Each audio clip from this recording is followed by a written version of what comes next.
So, hello and welcome to this game of Dream Askew. I have with me here some lovely players from the Gauntlet.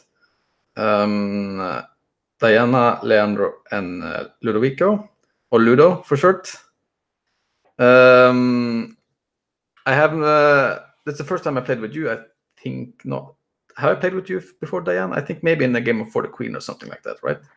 Yeah, it was for the Queen. Yeah, you're right. It was for Gauntlet on Demand, I think. Yeah. Yeah, right. So I played with all of you before, which is great. Have you all played together before? This is the first time I play with Diana. I play with Diandro both GMless game and his campaign of Mask. Yeah, we played together actually in that last week, which was fun. So always good to see some both new and familiar faces. I guess you're all familiar, but I just had to re-familiarize myself with Diana's face real quick. This is a game about an apocalypse. I'm gonna read the short fluff text, which it says I am supposed to read for the introduction of what the game is. See, I'm just gonna find it real quick. Dream Askew gives us ruined buildings and wet tarps, nervous faces in the campfire glow, strange new psychic powers, fierce queer love, and turbulent skies above a fledgling community, asking, what do you do next? Imagine that the collapse of civilization didn't happen everywhere at the same time. Instead, it's happening in waves. Every day, more people fall out of the society intact. We queers were always living in the margins of that society, finding solidarity, love, and meaning in the strangest of places. Apocalypse didn't come for us first, but it did come for us. Gangs roam the apocalyptic wasteland, and scarcity is becoming the norm. The world is getting scarier, and just beyond our everyday perception, howling and hungry, there exists a psychic maelstrom. We banded together to form a queer enclave, a place to live, sleep, and hopefully heal. More than ever before, each of us is responsible for the survival and fate of our community. What lies in the rubble for this close-knit group of queers? Could it be utopia? So yeah, that was like the short pitch for the game. We'll go into like making the setting and stuff, so everything beyond that will be for us to make. But the first thing we are going to do is to look at the playbooks that are available. Have you all been able to find the character keeper, and also hopefully also now be able to edit it? Great. So is there any, before we start, is there anyone who has some of them that has catched your eye from the start that you want to play? I like the iris and the torch in particular.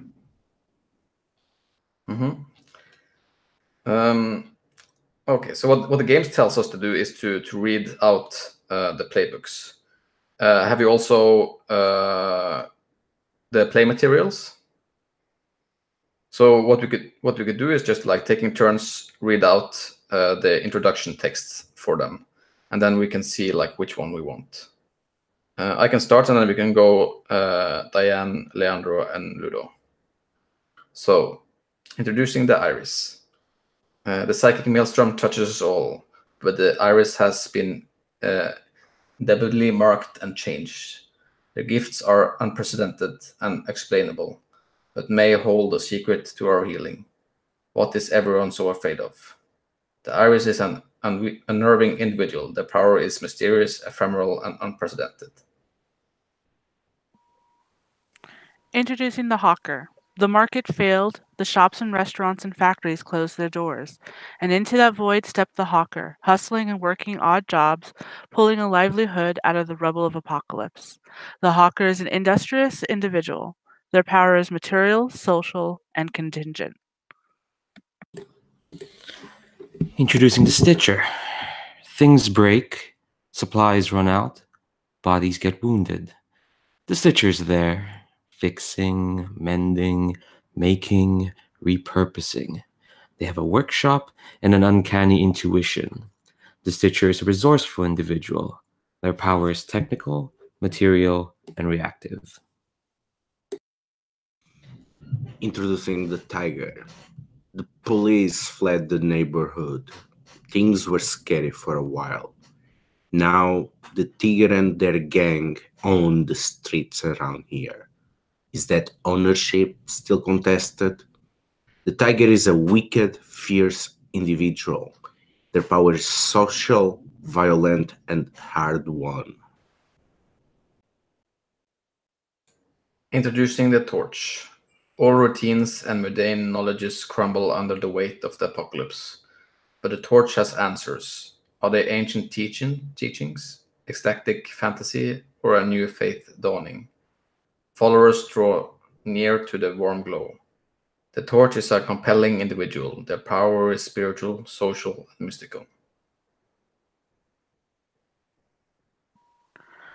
Introducing the arrival. When society shoves you out, you don't really have a time to process. You need food, shelter, friends. The arrival found their way to the enclave. Can they barter a measure of amnesty into a permanent home? The arrival is an individual in flux. Their power is contingent, technical, and suspect. So, uh, do we have anyone who has something they want to take tips on? You can also take a few minutes to look at them if you want.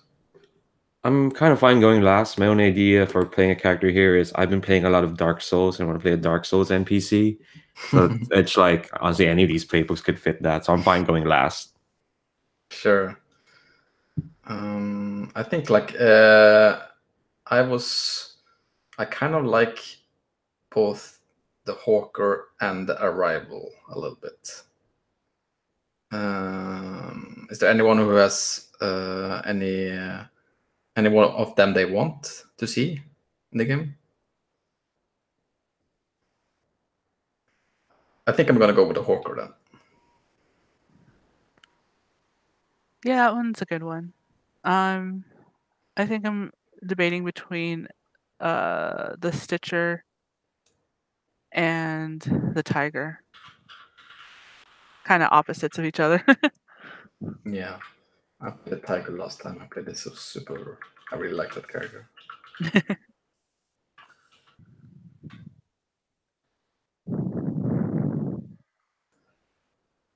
And did you decide on anything, Ludo? I guess in this case, I think the Iris might be the best pick. Yeah, the Iris is cool. So we have Iris and a Hawker, and Leandro wants to go last. So now the pressure is on you, Dan.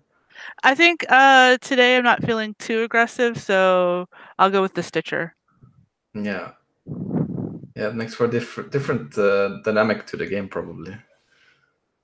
And, Yeah, I think I'll go for the torch then. That's okay. So a specific Dark Souls NPC, specifically those ladies who level you up, who somehow have all the answers, but they're not going to tell you what they are. Oh yeah, huh? This is a fun cast already. I'm curious.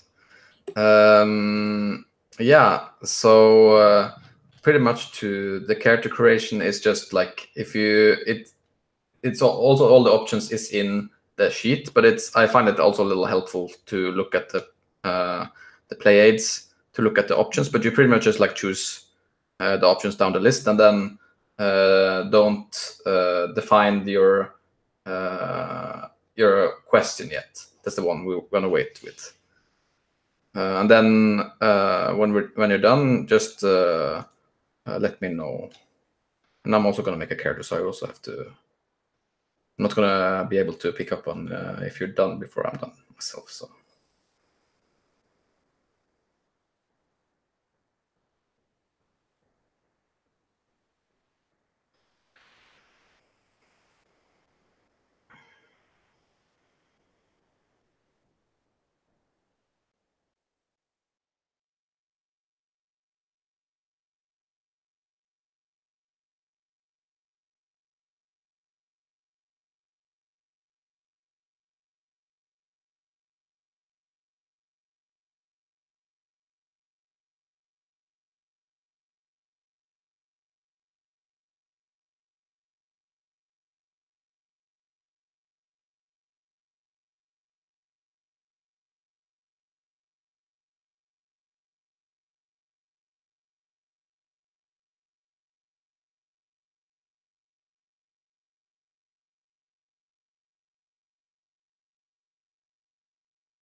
There, I think I'm already done.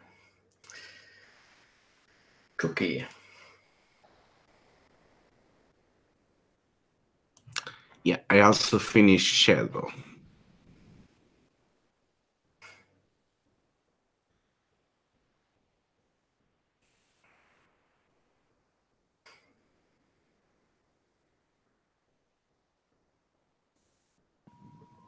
I am almost done. Yeah, I just need to pick a ritual. Yeah.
Okay, I'm done. I think. Yeah, I mean, there's always time to go back and fill in something if you forgot. You found a ritual? Yeah, I think so. Yeah, that sounds very confident. So I'm gonna rephrase that to yes. Yeah, so you can go around in our metaphorical circle and introduce our characters. You want to start, Diana? Sure. My character is a Stitcher. They are named Josh. It's short for something, but they don't like to talk about what their original name was. They identify as a raven, which I believe in this case is someone who, because a raven like transcends like and flies, they transcend all like kind of presentation. But most of the time, because they're so into what they could do that they don't really pay attention much to their looks, because they're almost always wearing scrubs. um, as they do like to tend to take care of people and do their own version of fixing things. They have knowing eyes because they are very knowledgeable, at least when it comes to stitching people up and stitching minor other things too. Always clean hands because that's how you spread viruses, and they're a little paranoid. Like if everything else about them is bloody or gory, it doesn't matter as long as their hands are clean. And they do tend to have like different tech that they've managed to either sorry, to either work with someone else to help get fixed. Even though non bodies are not their forte, they're still pretty tentatively good at it. They seem to have an innate sense of like, oh, well, this looks like this is how it would fix it, and they get their supplies because people like to bring them weird shit, and they're like, okay, we'll see what we can do with this. Um, sorry. Key relationships. There's a ghost that haunts the workplace. They pretty much, when it comes to ghosts, are pretty ambivalent about it. They're just annoyed that this particular ghost won't leave them alone because the ghost believes that they're still alive and they will need to be fixed, and so that's why they keep staying there. But there's nothing that Josh can do about it. And there, which kind of goes in conjunction with there's a void kid that is always in there because they can never stay out of trouble, and they keep doing everything to strain themselves enough to be like, hey, you need to fix me up again. And yeah, that's my character. Cool. Like, what do you think? Like, is the like is ghosts a thing that are normal and everybody sees in our setting? No, I don't think everybody sees them, but the people who don't see them just kind of go along with it. Mm-hmm. But yeah, and I think it's kind of relates to people who are a little bit more that have the psionic ability. But not always, because there's some people who tend to have no like any type of other, but they can still see them. But they might not be able to hear them, and some can hear them and not see them. Yeah. Cool. You want to go next, Leandro? Sure. So I'm playing the Torch. Their name is Lucid Ash. They them pronouns. Their gender. The gender is predestined. This ties into their belief that this ties into the threat that they see in the future, and the belief that people like them are inevitable in a way. In certain enclaves who may start to lose hope in the face of darkness, and out comes people like them who kind of like have to steer them away from that darkness, and to do that they're the most miserable person in that enclave specifically. They've kind of fashioned themselves as a cautionary tale, because their other looks are mournful eyes and an ashen face. Usually they have like this combination like priest robes and witch chic, so it's quite a gothy look. So they wear this kind of like barbed black dress, I guess, and this like crude metal mask to kind of that they just usually, yeah, it's usually there to kind of like hide away kind of like the sadness that they can't erase out of their eyes. But they only bring up that mask in when they have to teach a lesson that, no, this is how low a person can go, and this is kind of like where people are not meant to be.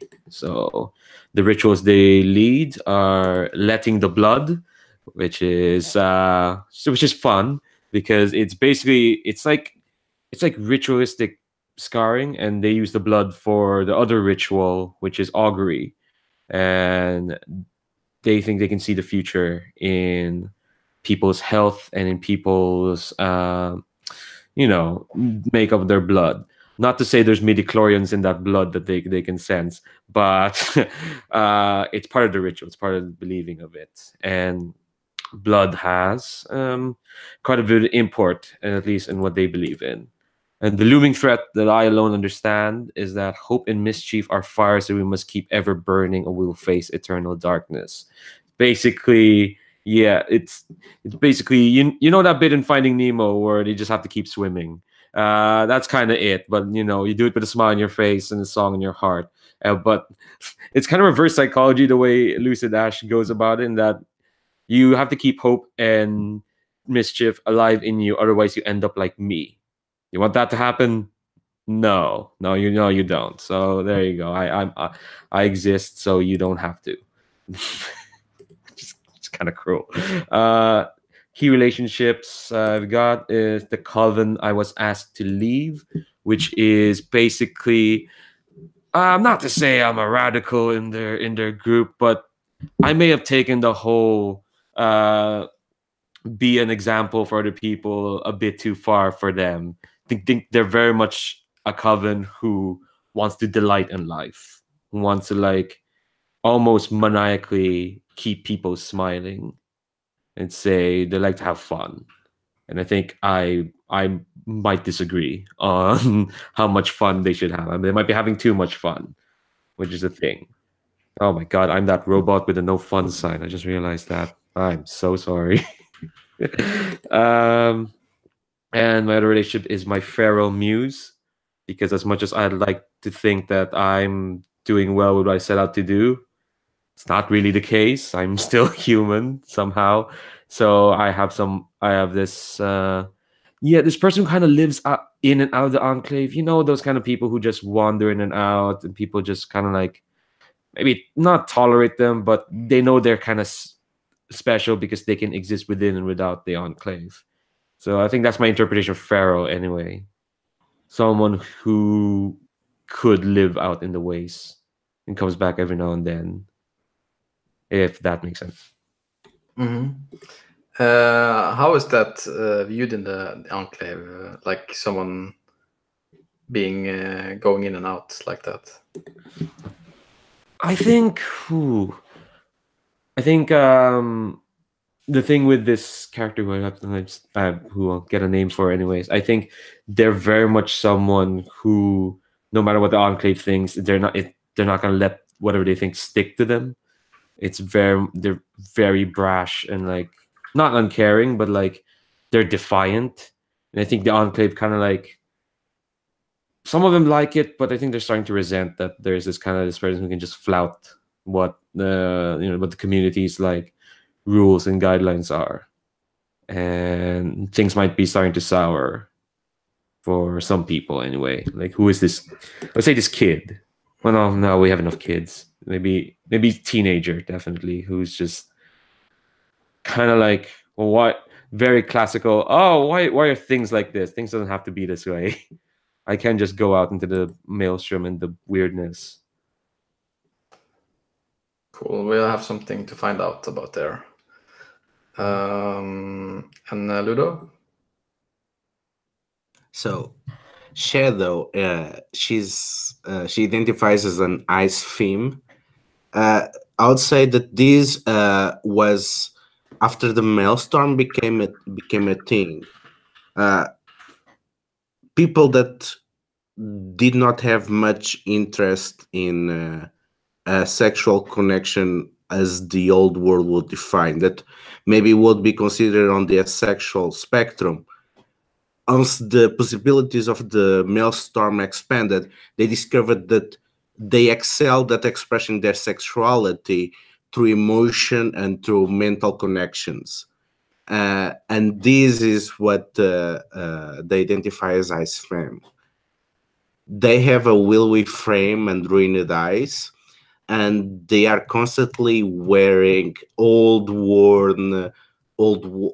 clothing that they say that they have a strong psychic imprint of the previous owners, and they never wash it. Their gifts that they got after connecting with the maelstrom were fortune telling and memory harvesting. When they first connected with the maelstrom, they got a vision of clarity, and they believed that the maelstrom told them that Shadow could swallow their pain away. So when she joined the Enclave, she became a sort of advisor. She operated besides our recently exiled elder, and she might have played a part in whatever got them exiled or in the discovery of that. And she, for all her matters surrounding emotions and psychic energy and connection between people, she was a bit naive at the time, and she was probably manipulated for her abilities. And one of the persons that manipulated her was an impure soul that now is kind of a prisoner of the Enclave, and Shadow monitors them carefully. Cool. I already am thinking about all the questions. I am playing Cookie, she, her, the hawker. She is high femme. I think pretty much that is just extremely like over the top female presenting, very like I imagine she has like a lot of like suit jackets in like there's like the tiger the one and the pink one, always like presenting very very feminine, and like with the immaculate lipstick always. I think she's a little like older, probably in her like late 40s or something like that.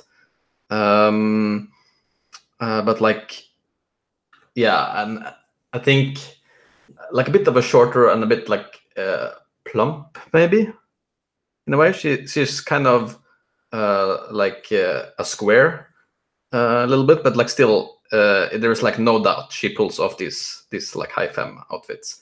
Like she knows how to dress, and God knows how she gets the whole of those things that actually like fits her so well. She has a warm face and quick hands. Yeah, always is never caught without flawless makeup. She provides guns and ammo, and she also has like this. I imagine it being like this kind of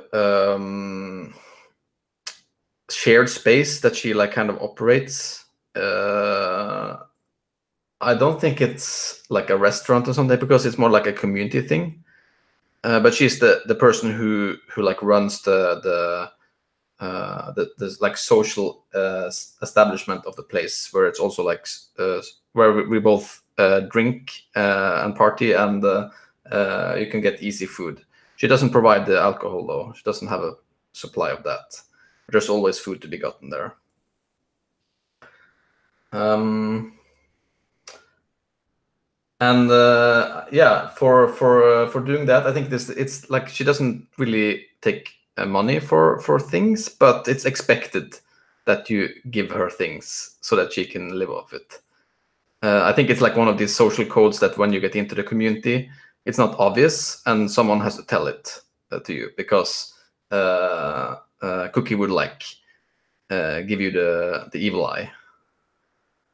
And also, yeah, she desires dependency. I think she is the kind of person who does all this work, like this person who puts so much down for the community. But I mean, everyone knows that.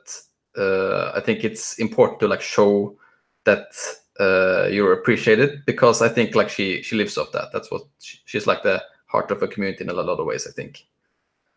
And the key relationships she has is her kids, Autumn and Summer, and the Wasteland salvager who brings in what I need. I think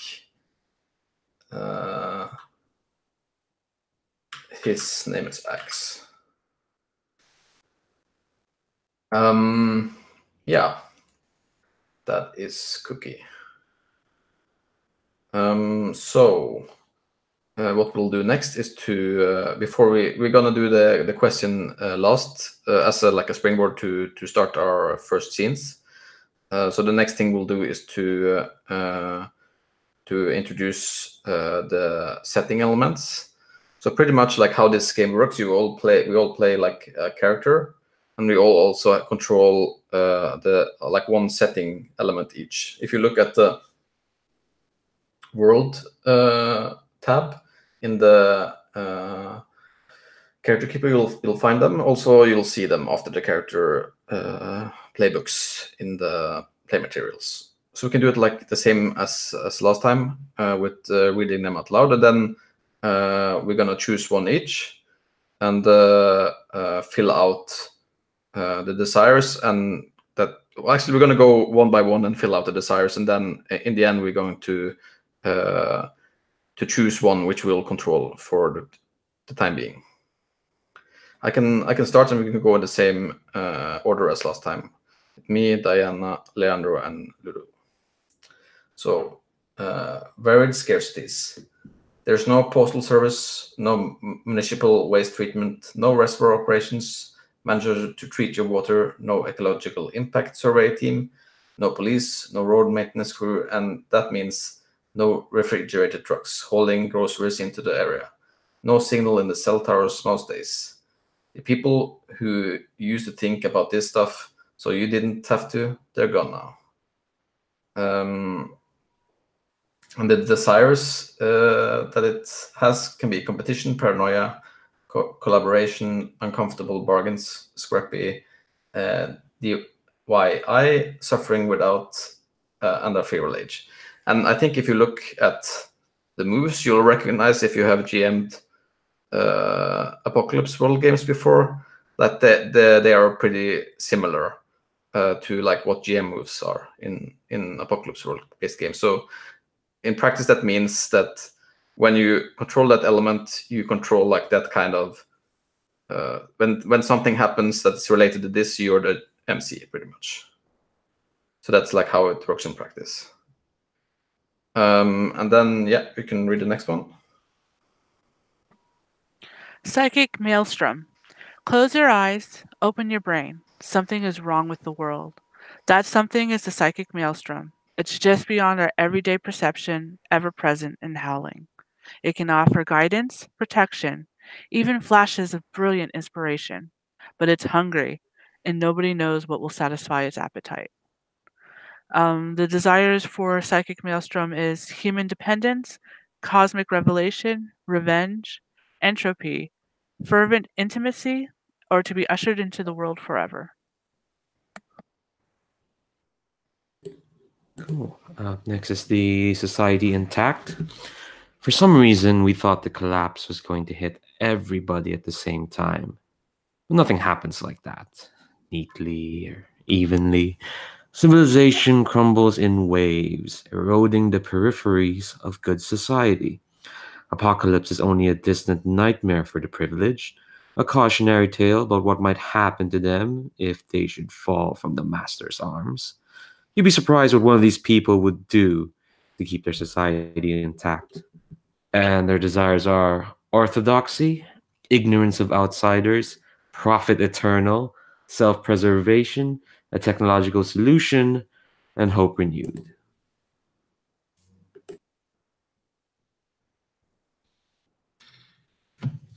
The digital realm. Everything we'll ever known or said was embedded somewhere inside it. Even though the digital realm was young, it was hard to remember back the way life was without it. It seemed as permanent as it was pervasive. Apocalypse pulled the digital realm to pieces. Networks fell into disconnect. Satellites blinked out. Computers were ripped apart and stripped of their precious metal content. But humans are wily and resourceful. They know how to salvage, repurpose, and rebuild. Maybe the digital realm still has a future. The desires of the digital realm are expanded networks, shared knowledge, escapism, trafficked secrets, fresh code to reinvent the world in its image. And then we have the outlying gangs. People had wildly different ideas about what the collapse of law and order meant for their future. Some shuffled their mortal coil at the first sign of real danger. Others took to the hills, equipped with water purifiers and dried goji berries. But some people stayed right where they were, armed and alert, ready to carve out an empire by whatever means necessarily. Stop whatever you're doing. Crane your neck a tiny bit. You can probably hear their roaring in the distance. The outlying gang's desires is territory, unspoken filthy, splendor, the smell of fear, home cooked meals, mutant blood, and somewhere safe to sleep. And finally, the Earth itself. We built a new world upon its back, glass and steel stacked toward the heavens. We learned how to pull electricity out of every natural element, to mechanize, to automate. Some of us went whole days forgetting that anything existed outside our edifice. We wounded the earth. We alienated ourselves from its touch and its harmonies. We broke holes in the sky. When it tried to warn us, we didn't listen. What now? Will apocalypse cement the alienation for all eternity, or finally bring us home? Earth's desires are healing, reciprocity, strange new forms, the fall of man, Eden renewed, carry on, trembling awe, or to be reborn in fire. Cool. So what we'll do now is actually, I think we'll just pick one each, and then we'll circle out the desires of that one. And if someone else gets into play, we'll just do it then and there, so we don't do it for everyone. Is there anyone who has any any one of them they want? I, for one, am interested in society intact. I think I'll pick Earth itself. Cool.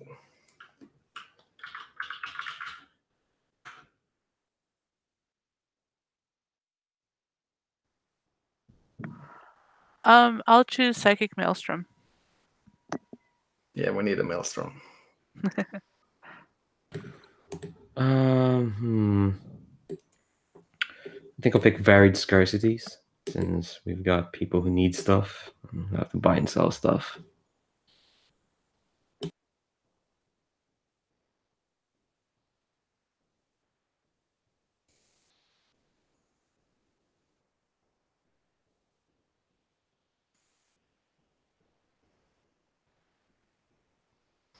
Already chosen some desires. I had a very clear idea of what I wanted right away when I heard this.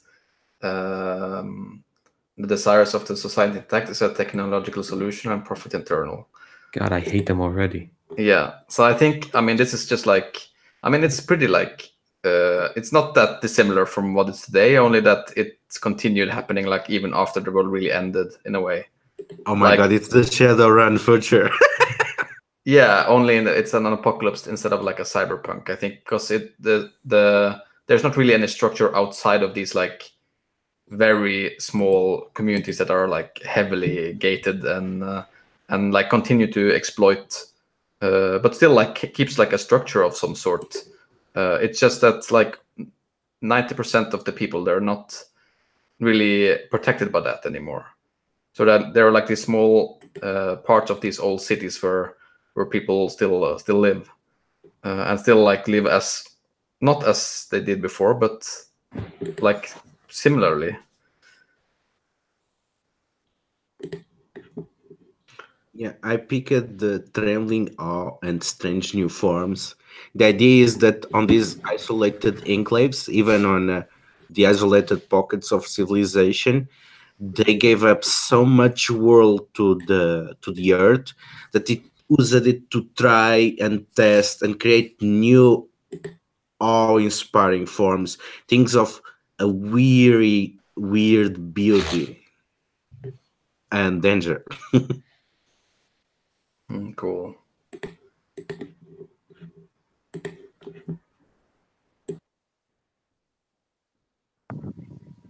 Kind of going with what the society intact has wanted and what might have caused the apocalypse. The Psychic Maelstrom is about considering that we had, before the apocalypse, we had built like the earth itself had said, foreign to what was natural of the world, and we kind of isolated ourselves even with the technology.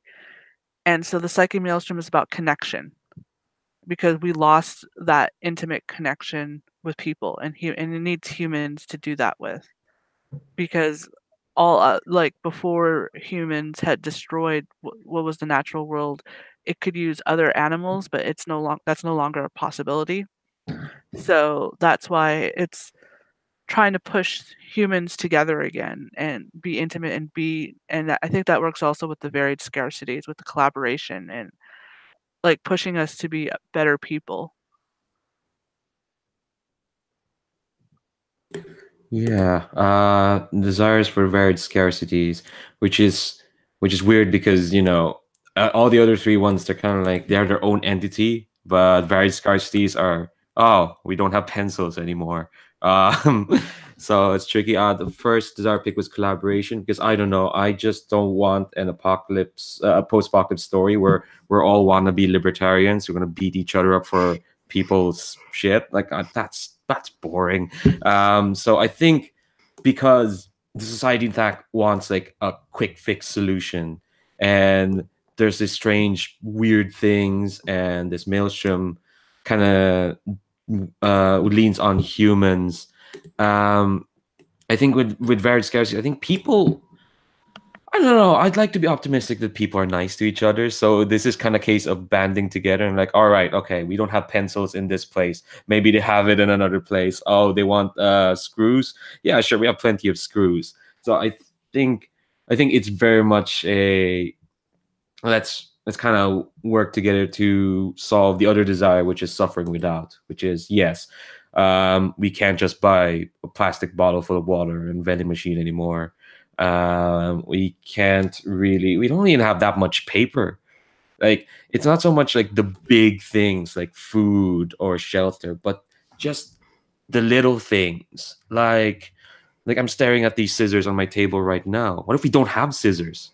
What are we gonna do if there aren't any? So, like, it's the little things What's that. funny What's funny is a lot of apocalypse like stories or like, zombie stories, they never think about women, and like one major scarcity would be pads.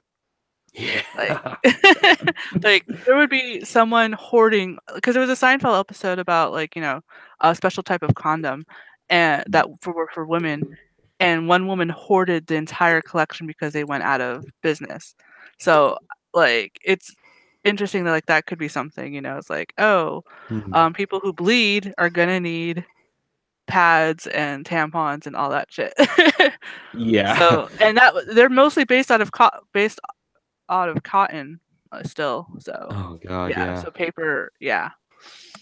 There's just yeah, because I saw one of the tips is make them all somewhat sympathetic, which is nice. It's like we don't all have to be like Fallout NPC raiders to be shot at.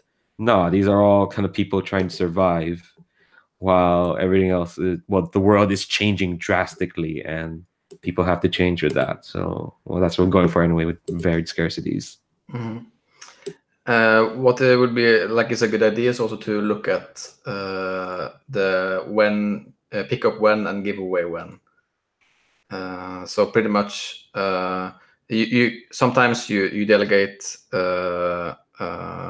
responsibility away with a giveaway when. So when you need to deal with the society intact and they remember that you exist. So for me, for example, so if I would, my character would be involved in that, I give it away to one of you to play. Yeah, and then pick up when. That's a good like tip when something happens. What will prompt you to take like GM authority. Any questions about this so far? I have a question when these moves exactly trigger. So when someone uses a weak move, is that it? I mean, I'd say like whenever you feel like the fiction dictates it. There is, of course, a good opportunity when someone does a weak move as well. If you feel like it's fictionally appropriate to do one of your moves, then you do it. Cool. The last thing we'll do is to make our enclave, which is like the community that ties our individual characters together, and like situates them within the wider setting. So let's see. I'm gonna also find here. You also see it. Oh, it's not actually there. Oh, there it is. It's actually like the second page of the play aids. So the first thing we'll do is to circle some visuals and circle 3 things that are in conflict in the enclave, and then like just like we won't draw a map because technology, but maybe like talk a bit about like how it looks here, where it's at, what are some things here, and then just write it down. Is there any of these visuals that catches your eyes?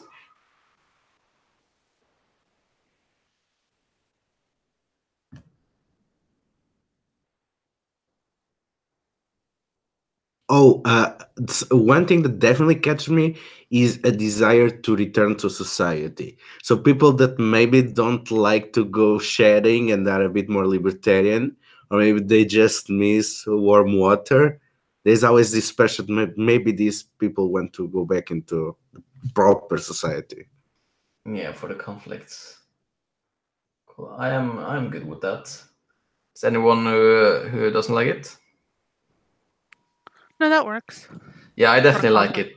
I feel like these other places where people live now, they're pretty much like corporations, work camps, or I don't know, consumption camps. I don't know, something like that. So that totally works.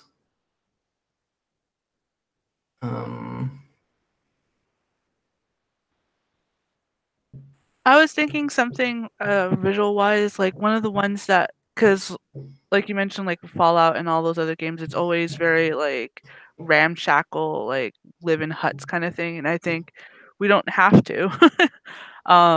So like maybe either like a reclaimed green space or a community garden or even like train station, something where it's already I really like a reclaimed community garden. Actually, that's such a okay. cool like visual. I like that a lot. Yeah. It's like with all these like very small houses. Like I don't know if you also have these, but there's like these community gardens here. They have there's like people who have like miniature cabins there, and like with their green spaces, they're all like in this. I don't know. I don't know if they. I don't know what people do there really, but I think they like live there sometimes in the summer. Mm. Here in San Francisco, we have a lot of RVs. Oh yeah, okay. Because rent's gotten impossibly high. But yeah, our community gardens are just like for the neighborhood and everything. So there's no room to have like little like cabins inside of it. But yeah, there's tons of RVs and people living in reclaimed vans. I like that too. Um, hmm. I mean, whichever is fine by me. Is there anyone who has any like strong opinions on it? Like how does it look there?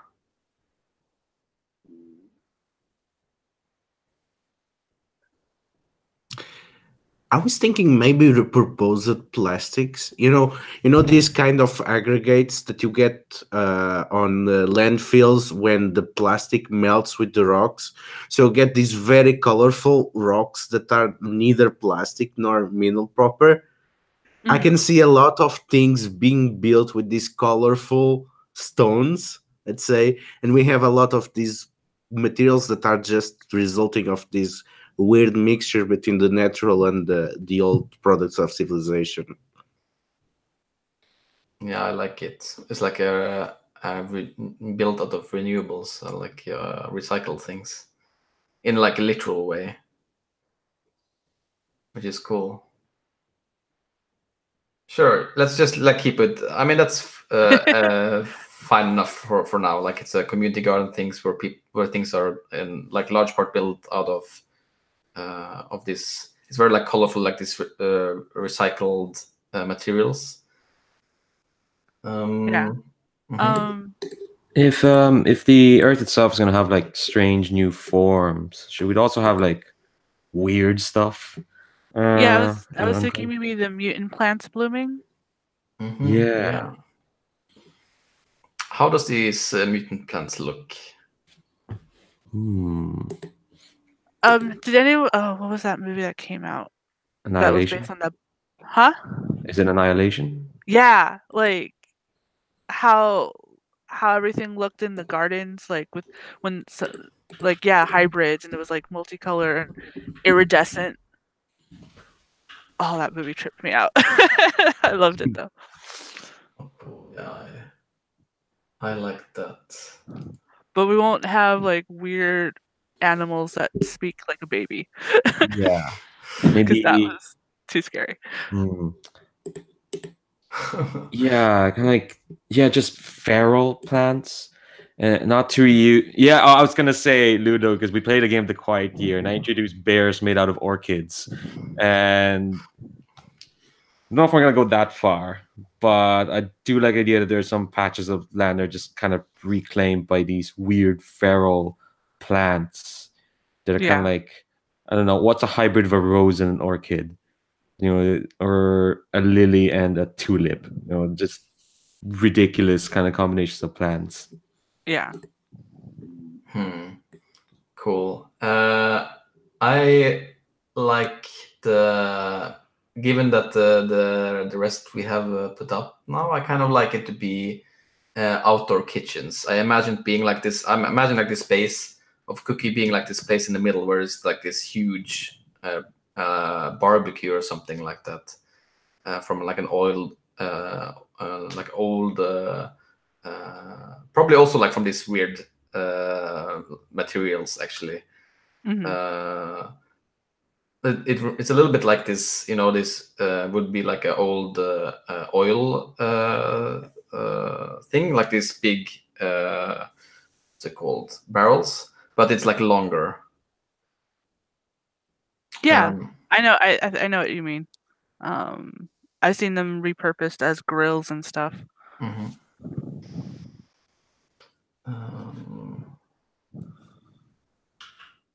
I was thinking as a conflict because we're kind of having a pretty pretty and beautiful looking, like, almost utopian kind of thing. So I'm thinking maybe one of the conflicts is the limitless possibilities of queer sex, like, and because we have that desiring return to society that and our society, the intact society. Let me go back to it. We'll check.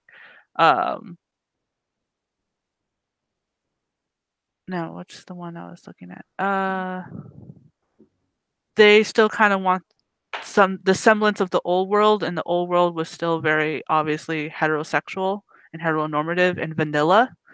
So the fact that we're technically freer now because we're not living in this society intact, it is the people who are coming out are still wary about that and don't understand, especially when we have someone like Lucid Ash, you know. And then of course the whole like belief like, oh, we don't need to have, physical intimacy to have relationships that Shadow's kind of like, presenting. So that it's freaking people out. It's like, no, we want normal shit. It's interesting. Like, how does that manifest in day-to-day life, do you think?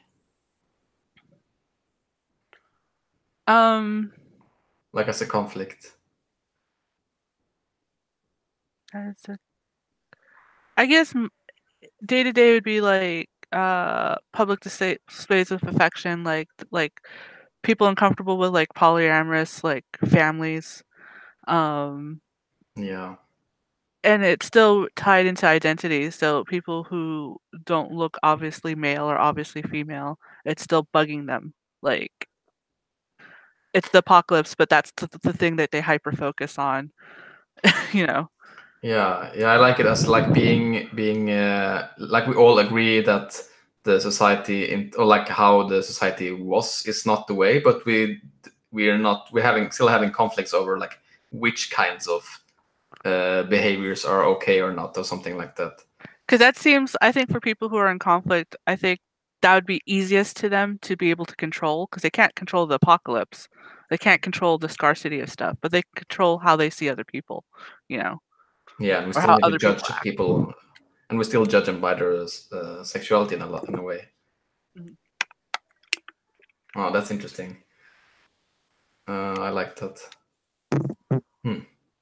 Anyone else we need one more conflict, and we can have one more visual if we want.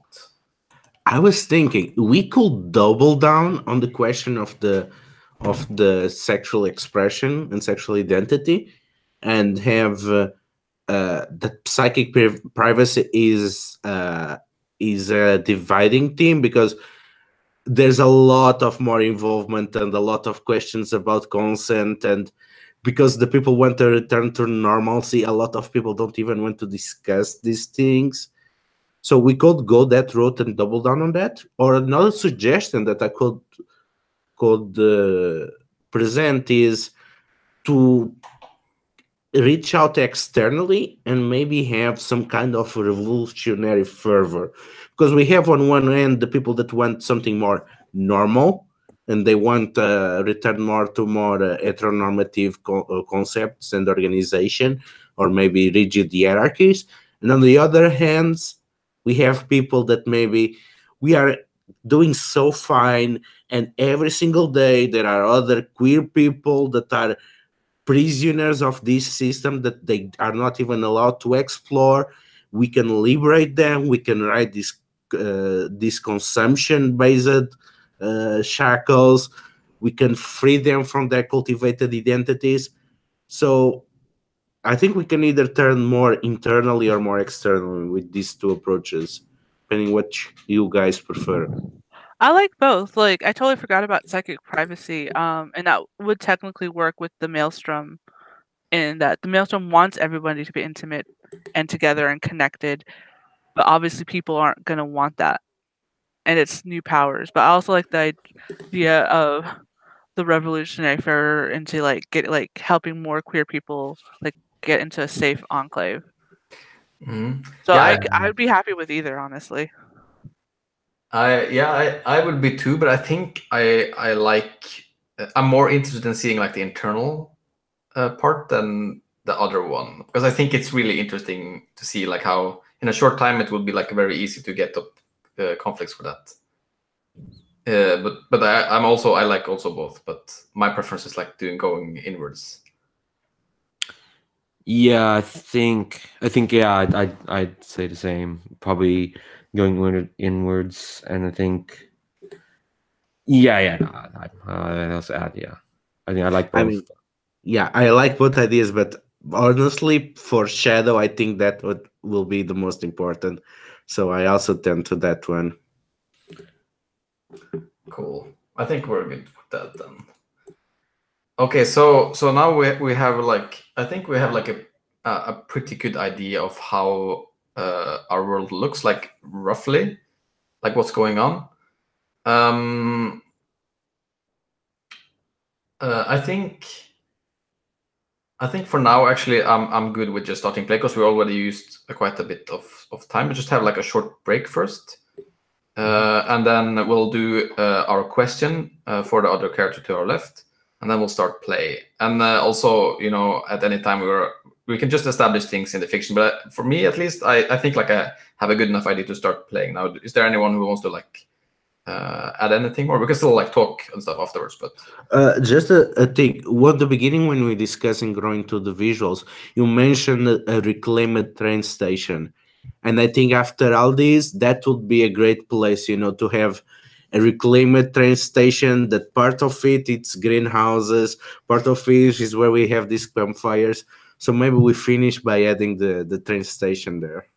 And that also will help. Well, it depends. Is it an above ground or below ground? Because depending on if it's an above ground station or a below ground, we get more fortification. But yeah, I like the train station. I kind of want to make it above ground just because it would look nicer. Yeah. Okay.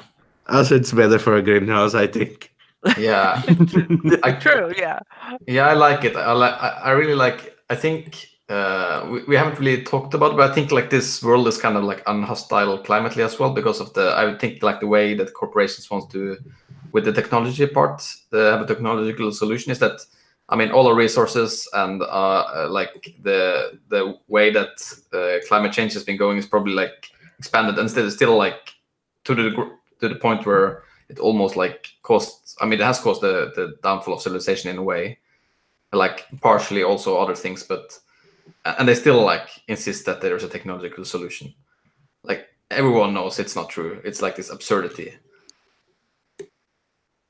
So I like that being like a kind of like sheltered, train station, kind of wherever we have some shelter from that.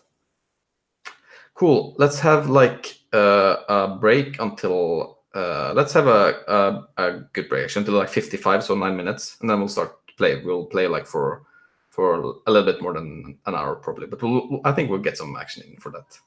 Yeah, sounds good. Cool. See you.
And the world creation for this game is just too fun.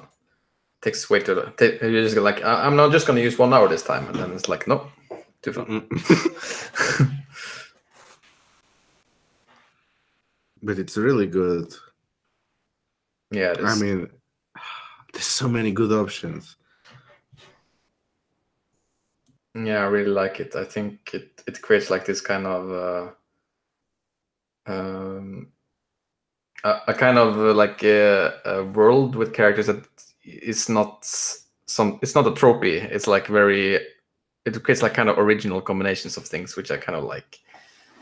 It's very different than like Apocalypse World, which is like I don't know, which is the closest game, I guess, in kind of like what kind of fiction it's supposed to create.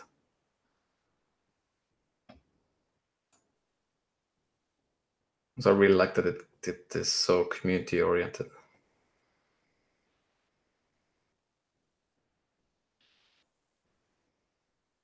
And I made Cookie a little older. I found this great picture, and now Cookie is old.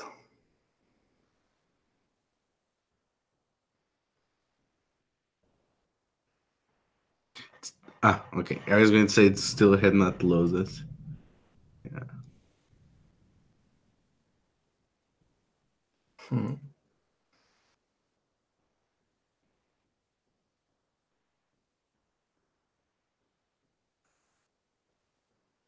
So a good thing to notice is what the other characters lure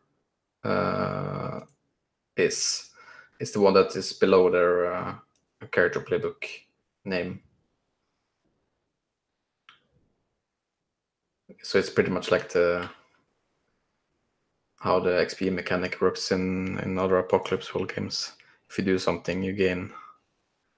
Do something to highlight the other character, you gain a token in a specific way.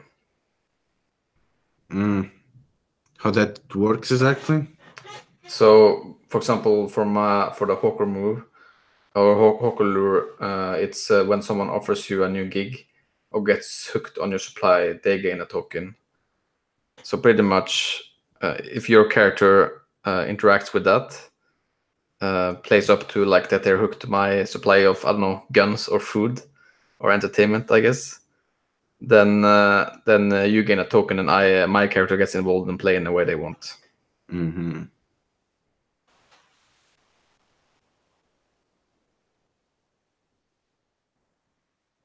Oh, we did not answer the questions. No, that was on purpose. Oh, okay. We're doing it as to kick off the play. Yeah, so as Ludo just said, we didn't answer the questions, which is the last thing we'll do before we start play. I think it's like a good way to kick off actions with unanswered with things that are interesting. Yeah, let's see. We can go from left to right on the character sheets here, since we now have an order that's the same for everyone. So if you want to start, Ludo, with your question? So I guess it's to the left, so that would be like Lucid Ash would answer that, and then Okay. Shadow would answer the question for Cookie, and so on. Okay. So, what secret did I learn about Lucid Ash yesterday? Oh, wow. Lucid Ash has a lot of secrets. They think they make him look mysterious. Ooh. I think the secret is that Lucid Ash chose to come to this enclave. They were part of the society intact. They didn't suffer through the apocalypse. They chose to go here, like someone touring third world countries. It's a pretty big secret. That's why they're kind of miserable, because they're kind of like, yeah, I chose to be here. Some people didn't. That's kind of horrible, actually, now that I think about it. But no, let's stick with that. Yes, I think definitely they came from a very nice family who's living nicely, and I don't know. You interpret that however you want. Like, is it like some self-sacrifice or just some petty rebellion against their family? All you know is that Lucid Ash could very well. You know that song "Common People" by Pulp. You know, when you're staring roaches at the wall, if you can call your dad, he can stop it all. That's kind of what you found out. Yeah, that leaves a lot of interesting possible scenes. Especially with the conflicts that we have. Yeah, it's true. Cool. So my question to Shadow is, what do I regularly hook you up with?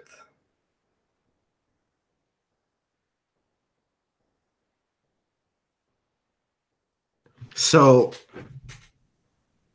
I would say that Shadow, both because she keeps looking into the future and because she keeps harvesting the memories of those that either suffer the most to alleviate their pain or they are closer to dying, so they need to preserve their knowledge for the good of the whole of the community. They tend to be a bit displaced on time, and they seem to have problems on organizing events in a chronological manner, and they tend to suffer terrible nightmares. And even on a good day, they have terrible migraines. So all these kind of drugs that are already very expensive and rare even today, Cookie is pretty much the only reliable source of this. What does the drugs help for? Is that for the dreams or for the pain or? They help her manage. So it's mostly pain, but nothing too invasive because anything that would actually change neurochemic, she would feel that could interfere with the precious memories that she is the steward of. So she bears it with the idea that she is responsible for that. So she does not want to alter them as much as possible, but she wants to be better at dealing with it. Yeah, I like that. And I sense like the things I provide is not really that. I think the reason that I provide them to you is that you trust me, because I don't like have a solid drug dealer is important in if you don't if you, especially like since Shadow doesn't want to like inhibit the way they function otherwise. Cool. So Joss. So I ask Cookie, what broken thing do you have that I could fix? And why haven't you brought it to me yet?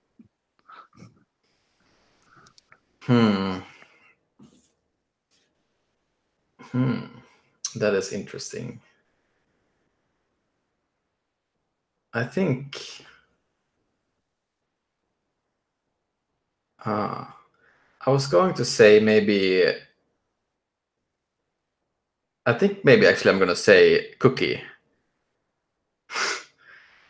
Because I think she is sick, I think.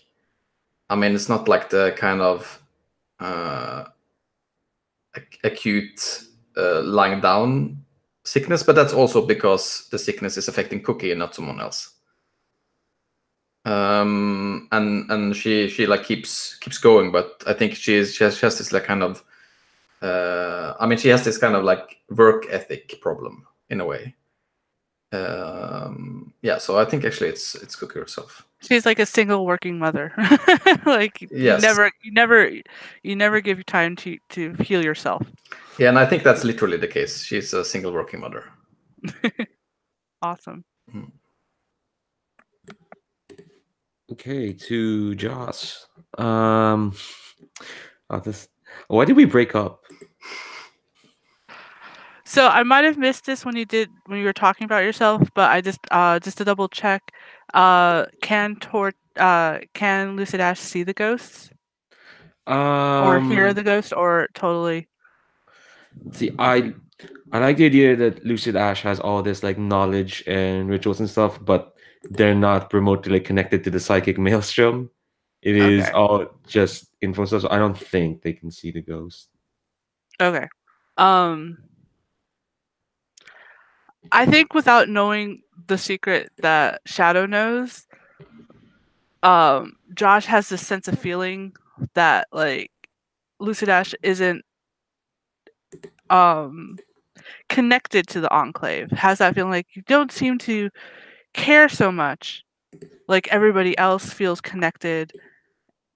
Like Lucid Ash, despite not being the outsider, seems to be like an outsider half the times, and so even though the relationship was really good, and was one of the connections that Josh has had in a really long time.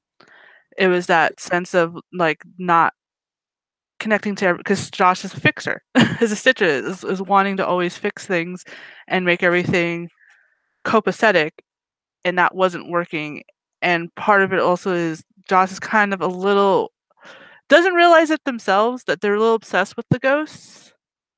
Claims it's only the one that haunts the workshop, but it bothered them that Lucid didn't see them and it was just like one less connection, and it just didn't feel like while it was a good relationship, there wasn't that connection that Josh is used to having. And so it wasn't like, a terrible breakup or anything like that, but it was just like it was like a breakup of disappointment kind of thing. It's like but it It's doesn't. one of the things that just bled out instead of having like a big climactic ending. It's just like Right, yeah. And there's like I think there's still, at least on Josh's end, there's still slightly lingering feelings. But it's just like I need someone else that I can connect with better. makes sense. And that I think gives us plenty of ground to make scenes on. So pretty much I'm just gonna very shortly explain how the game works. There is when you do moves, like when your character does something, the default move is take action and leaving yourself vulnerable. And all those things that are on the regular moves are things that you can just do, and not really anything complicated about that. You just explain what you do in the fiction just as normal, and don't really have to think so much about the moves. What you need to keep in mind is that if you look at your strong moves, and when you do an action, to look at your strong moves and weak moves and see if you're doing something there. For the strong moves, you need a token to do them, and you gain tokens by doing weak moves. So if you look at your weak moves, you'll get an idea what your weak side of your playbook is, pretty much. To do pretty much the weak moves are showing them in like a situation where they are either vulnerable or they're walking into trouble. And the strong moves are the strengths of the character, showing them off. In addition to doing a weak move, another way you can get a token is to interact with another character's lure, which is the text that is under the playbook name. So, for example, for the Hawker, it's when someone offers you a new gig or gets hooked on your supply, they gain a token. So that's also an easy way to get a token. Yes. Other than that, keep in mind your setting elements that you're playing, and if you want to bring them in, then you can do so. Like a regular best practice for playing GM-less games is that when you set a scene, you say who's there, who's playing who, if there's someone else there that's not the player characters, and what's going on, and then you just play. Is there any questions before we start?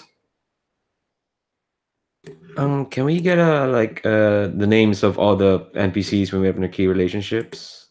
Can you at least get them out on screen so we know kind of who's who again? Yeah. You mean Sure. My key relationships is autumn and summer, which are my kids. And Axe, who is the wasteland salvager who brings in what I need. Now I have a question. Does he have like an axe or a guitar axe? I think Both. he has a mohawk. That's why Okay. he's called Axe. Oh, okay. It's not Fury Road then. Hmm.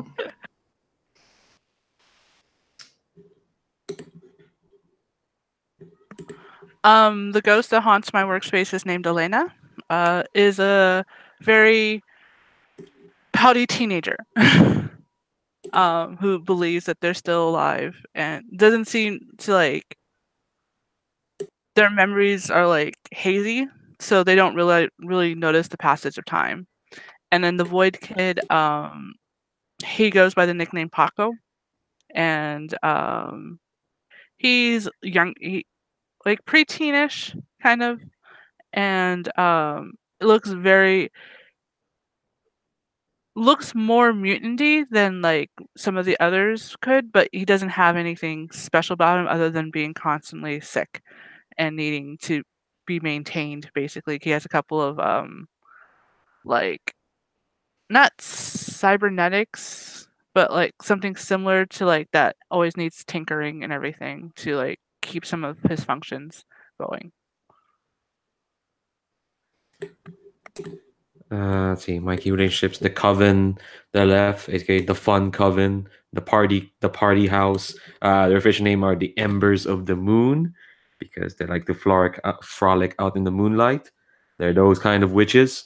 And you know, Lucid was just too fun for them, so they had to leave. Or was that the other way around? It was probably the other way around.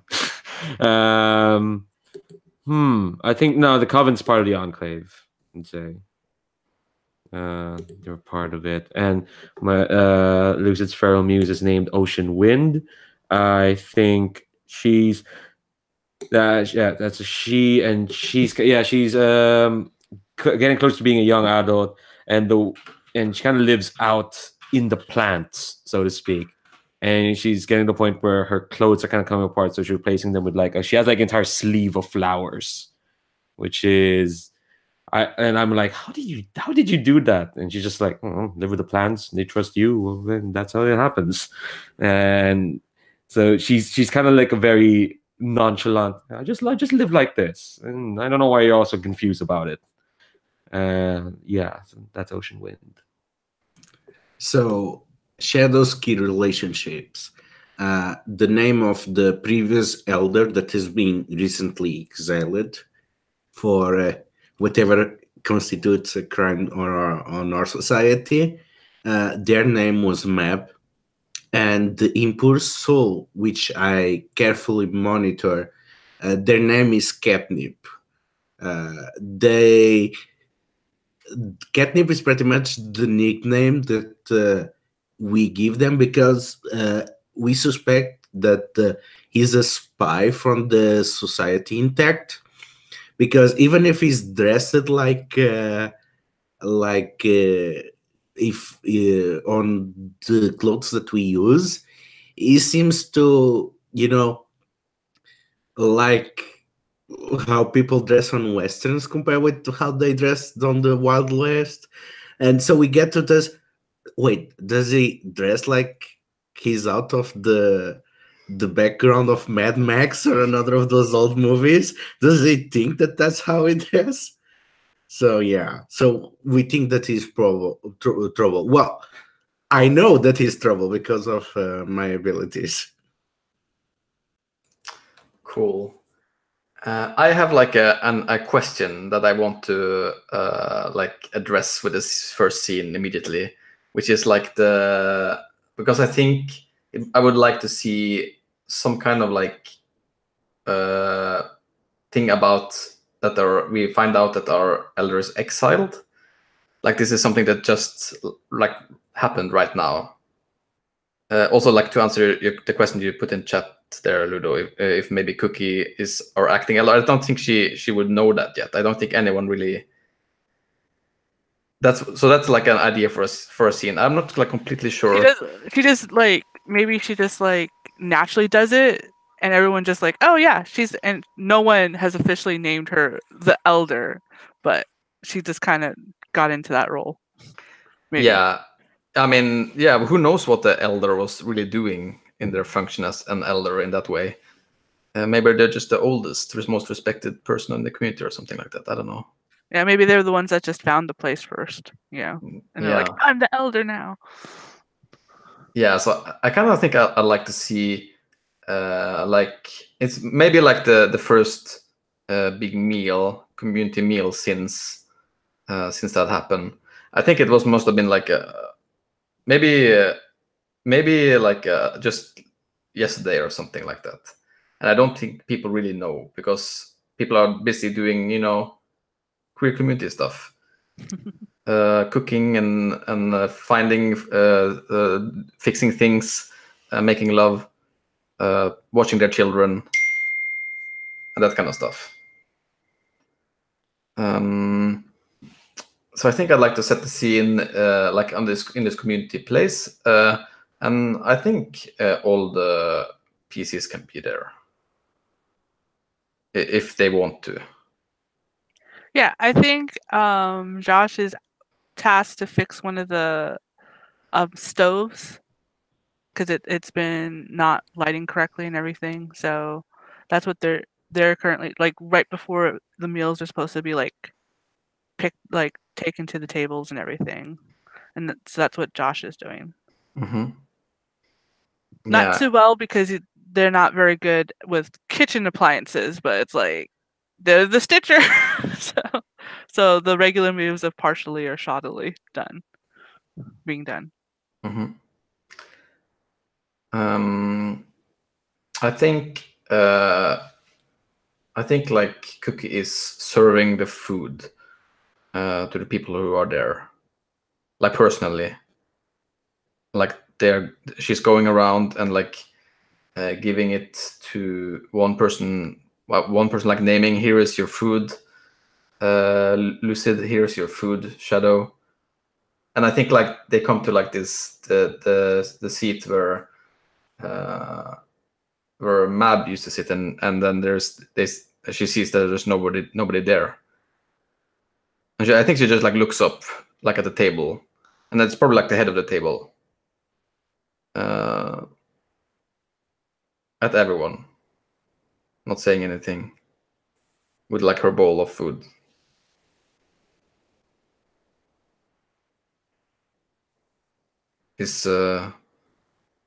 Where's Mab?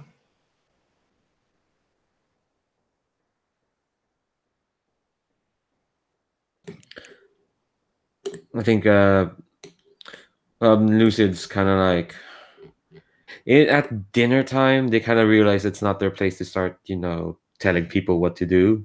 So they're kind of just they're eating their, and they've asked for this. They've asked for gruel specifically just to better emphasize being miserable.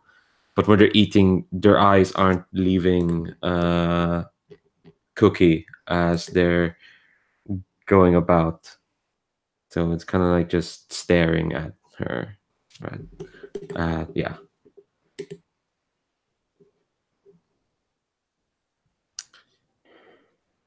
So after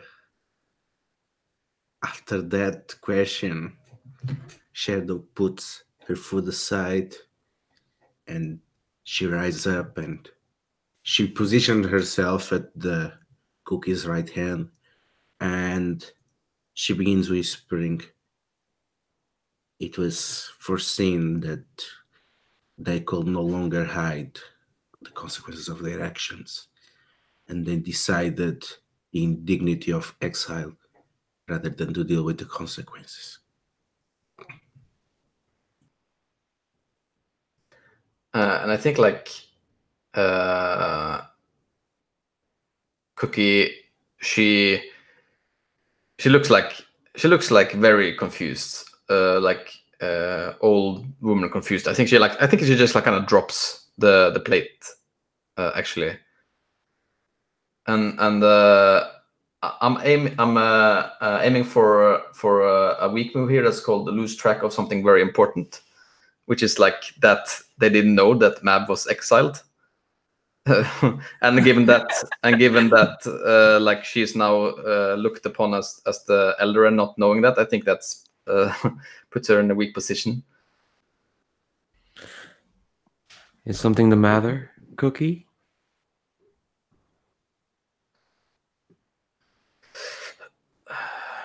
I just and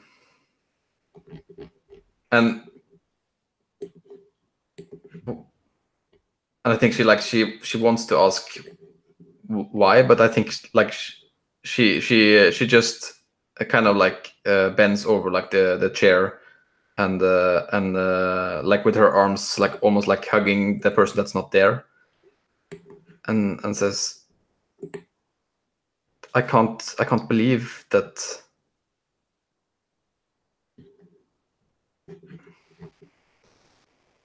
Mab would just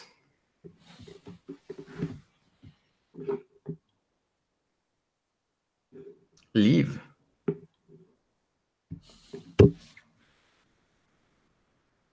And it's at this moment, Josh is like there's like a loud clanging noise of the stove, and Josh just says chingada and sits and stands up, kind of like they had heard Matt like asking like where Mab is, but obviously didn't hear what was going on.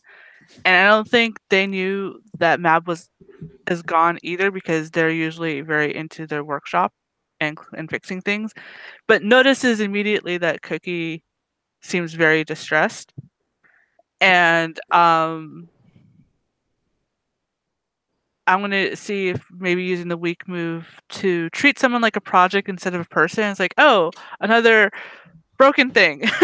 And I think that's maybe a slightly ongoing thing with Cookie and Josh, maybe, because I think Josh has discerned maybe there's something wrong, like health wise, but Josh is the type not to, if they're not asked, they're not gonna impose. So Josh goes immediately to Cookie and puts a gentle hand on like Cookie's shoulder, like slowly, in case Cookie reacts badly or anything. And it's like, what's wrong? What can I do? Like immediately, how can I fix this? Because I can't fix that oven. It's done.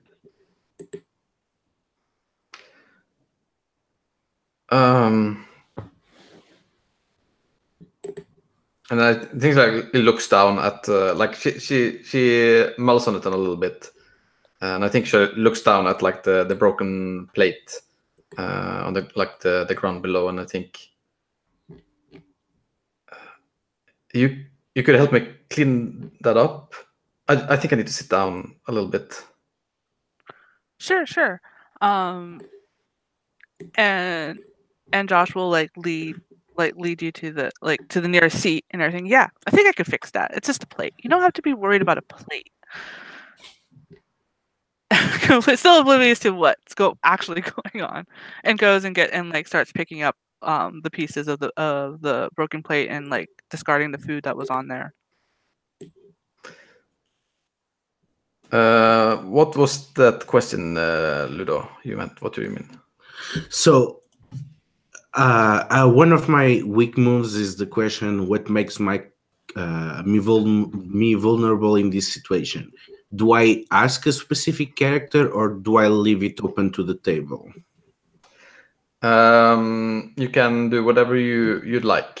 You can do both, whatever is interesting to you.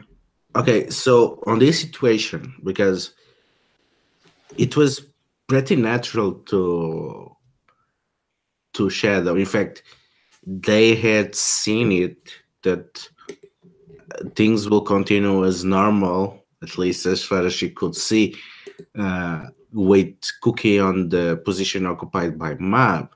So she's a bit taken aback at how bad she's reacting, and honestly, how bad everyone is taking it.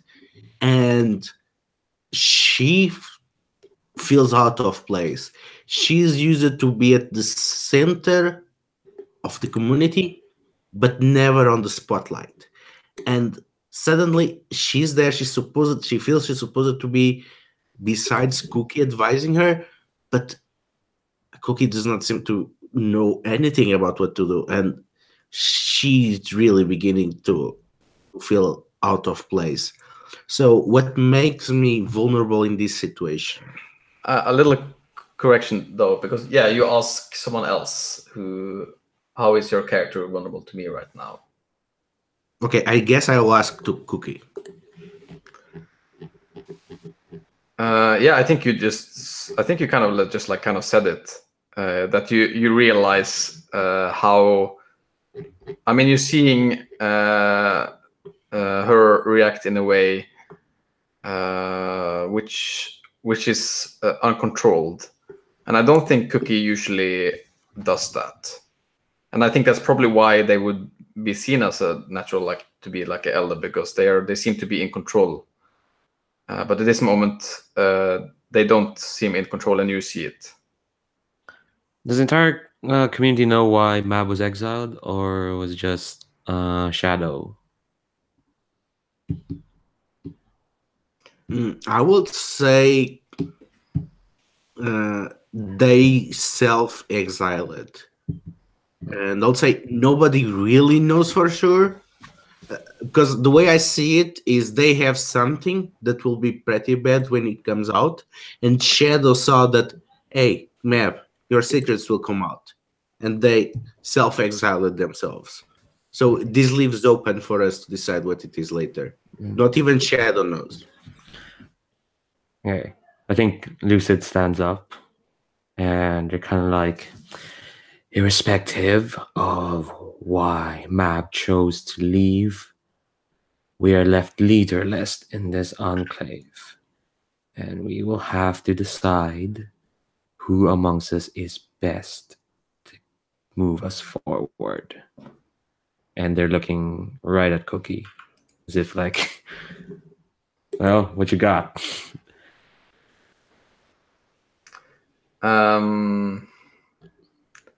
Yeah, I think Cookie like looks at you, and she like sits. I think she was like bending over the table a little bit, and looked older than she usually does before, and I think now she straightens up, and she says,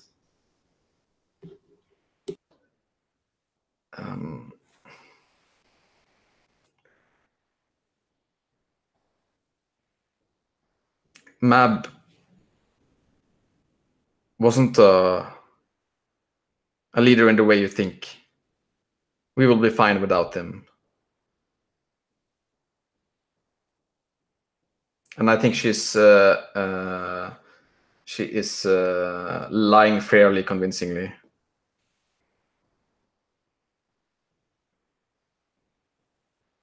And I think she gets up and she starts to give the food to the rest of the people that haven't gotten it yet. I think I nod at that and sit back down. But I think my eyes aren't leaving her.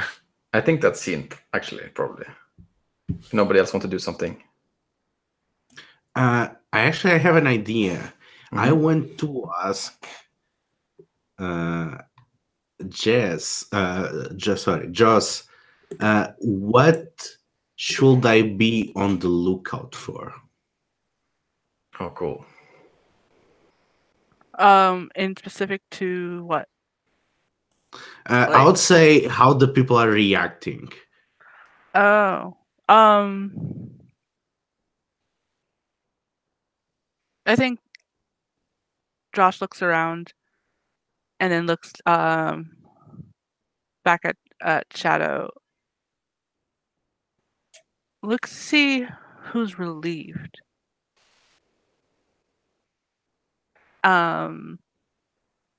Because I think that would be most telling of how good or bad this is that we lost Mab.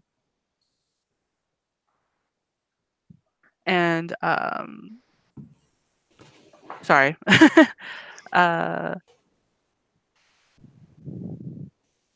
and I think and Josh looks around again, like a little bit more subtly than the first time. Because maybe there was something here that needed to be fixed and Map couldn't do it.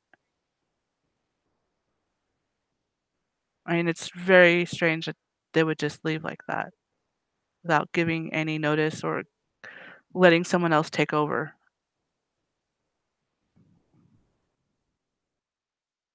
But I can fix people, I can't fix politics. Or apparently the stupid oven.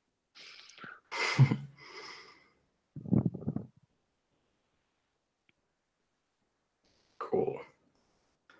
That scene done? Cool. I like it. Is there anyone who has an idea for a scene they want to do?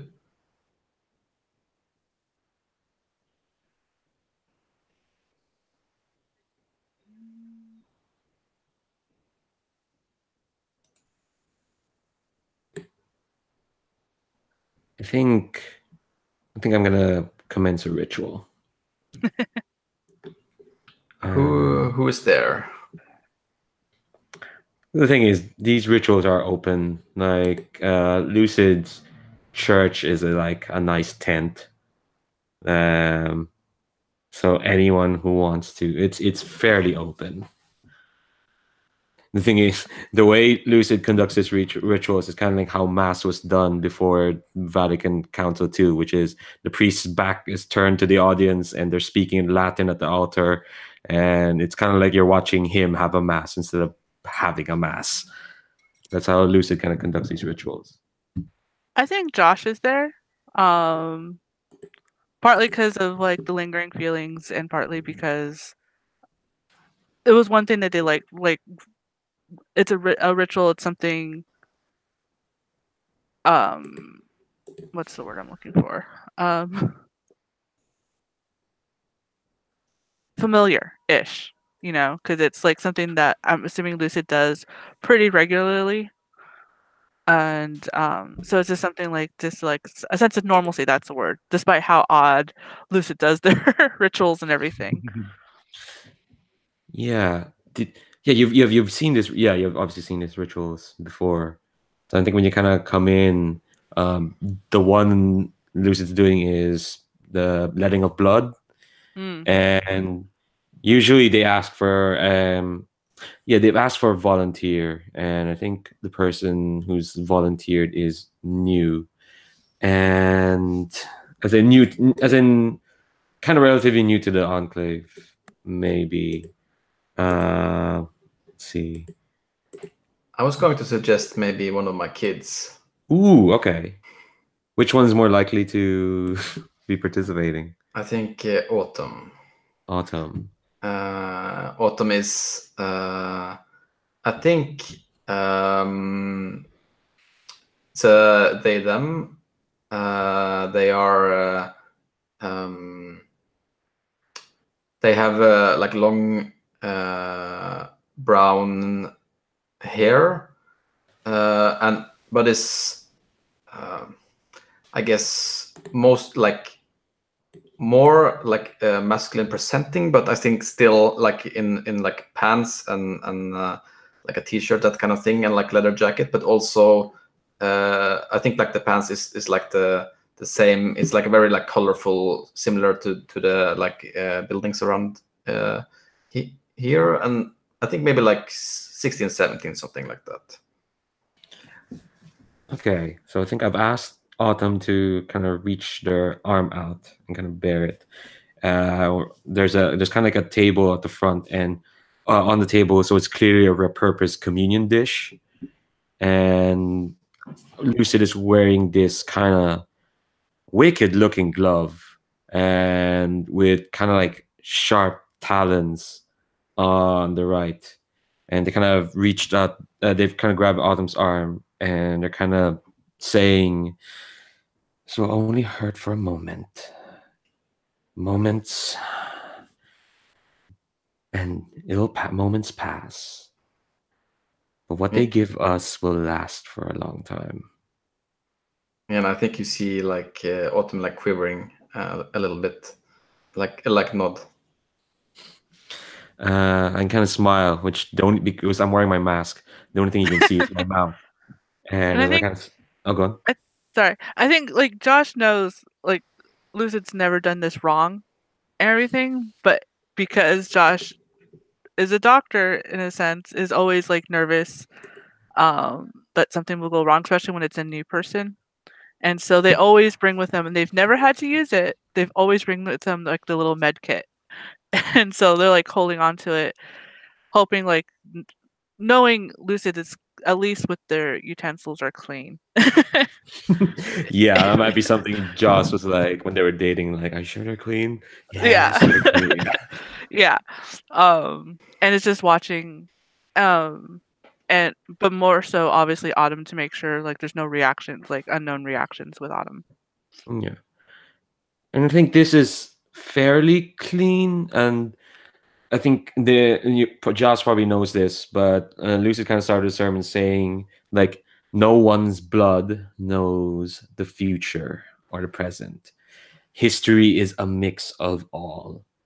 And for us to divine what the future is, we will need a mix of all from those in attendance.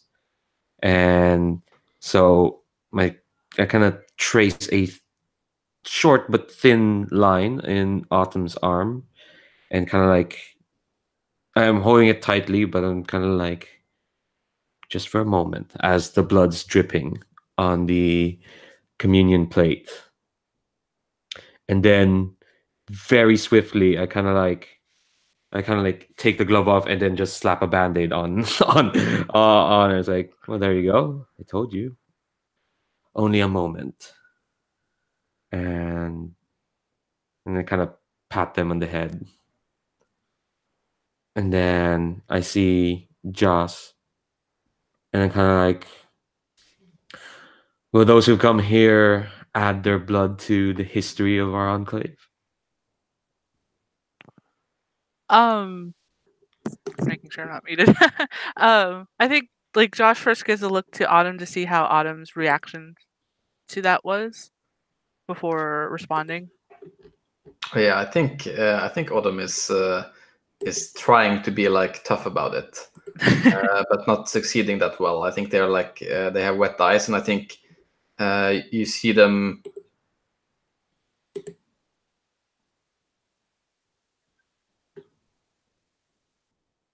Oh, Nikita. I think Mikhail froze. Oh dear.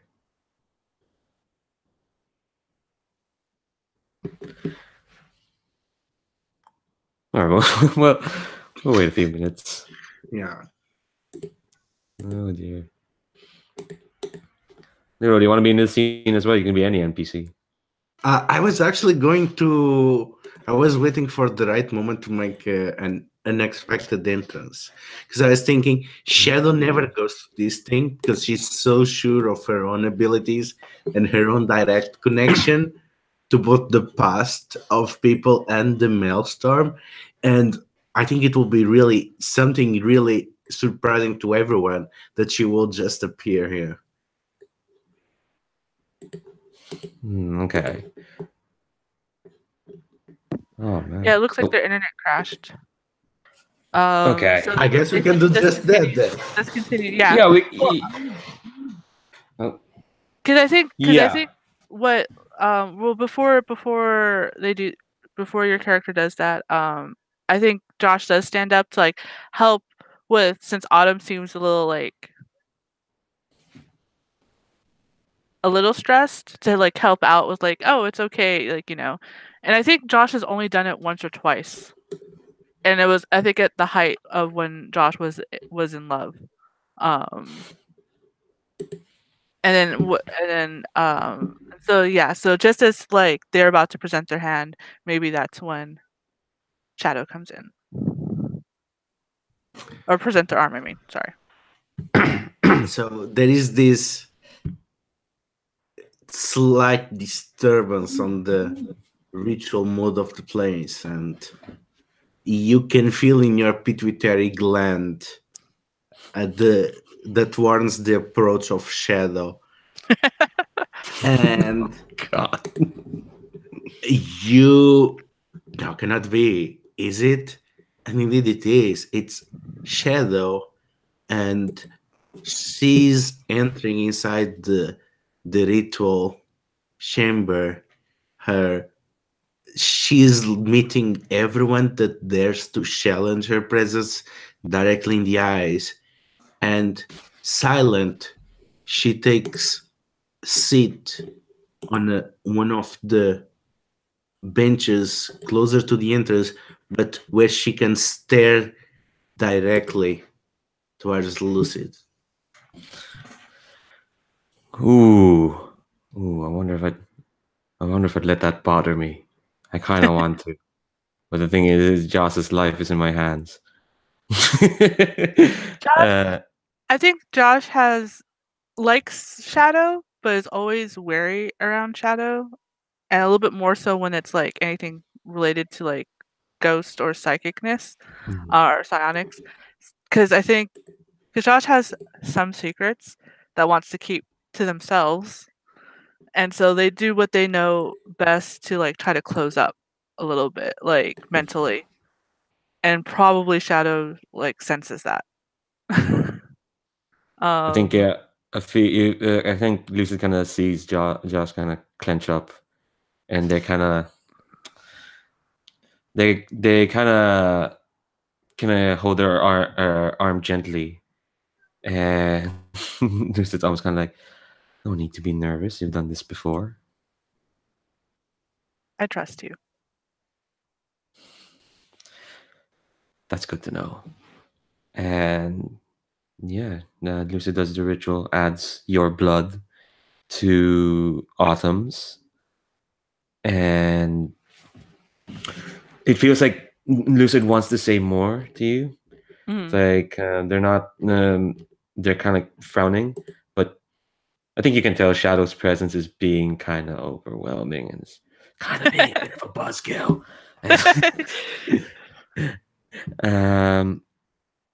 And I think I kind of pat you in the shoulder, kind of, that kind of awkward, like, yeah, this is probably far more intimate than two exes should be doing. Right, yeah. Yeah. And go on. Yeah, I think Josh like gives like a slight smile to Lucid, and then like a more reassuring one to Autumn to make sure that Autumn's okay and everything. And I think you is get one Sha- of my lure tokens actually. When someone participates in oh one of your yeah, rituals. I don't know if it means for the first time ever, for the first time in a session. That's the thing. I think it's probably in the session. Yeah, because otherwise, yeah, there's sometimes in people's history, Yeah, there would be people have been. history. Yeah, so there you go. You got a token. Yeah, I would say session. I mean, because it's probably written that way because they expect a single session per game. Oh yeah, and we're Yeah. gonna be here for the next couple of weeks. And then And we'll Shadow see. gets one too, right? Because we both technically. Oh no, they're just watching. I guess Yeah, that she's doesn't just, count. Yet, maybe later. Maybe. yeah. Shadow's never participated in the ritual. No, this is really not her thing. That's why it's so Yeah. odd. So yeah, so God, I need to. I think would they okay,